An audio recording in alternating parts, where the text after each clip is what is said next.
The biggest problem for all athletes is they are trying to get noticed.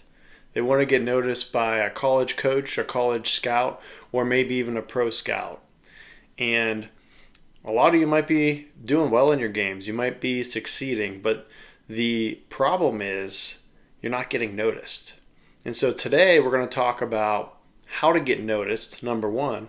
And then number two, once you do get noticed, how to stay at the top, how to keep performing at a level that not only gets you noticed but helps you stay there.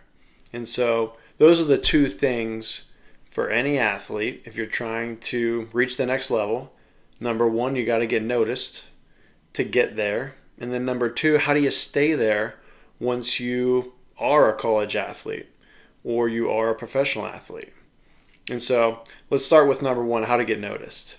And so for baseball players, the number one way to get noticed is you need to be a good showcase player. And that's just the reality of it in today's game. And so you have to be able to run a 60-yard dash well.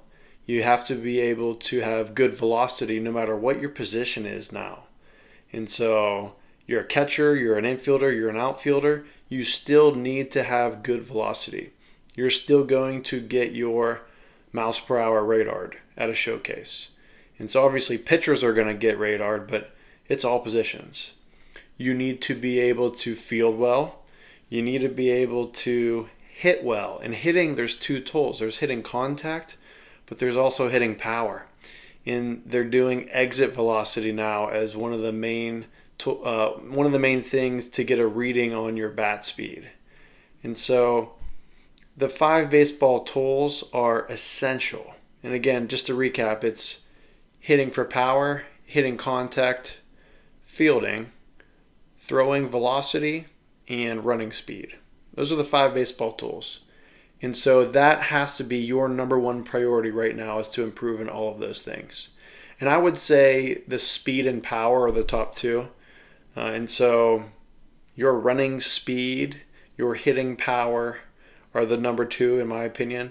And then your throwing velocity would be number 3.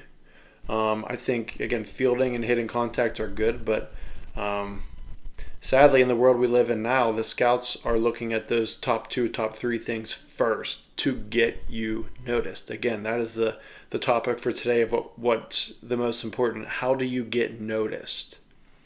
And so work on those skills. Work on your running speed by doing sprints 3 times a week at a minimum.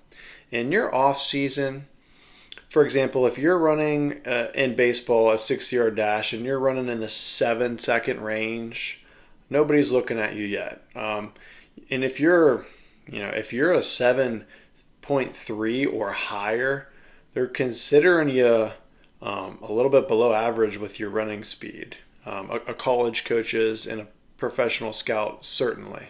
So you need to be sub 7s to be considered even a possible base stealer.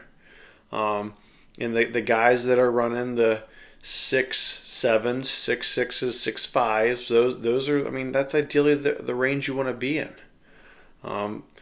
When I was a freshman getting into my sophomore season, I was running a 6.7, and then by the time I got to my senior year, I was running consistent 6.5s. And then I had one day in front of a lot of pro scouts at a Atlanta Braves workout, and so it was a pro tryout, and I ran my fastest 60 time ever. I ran a 6.37 60-yard dash time. And so you got to be able to do it when it counts, certainly. You have to be able to, but you have to work on those skills.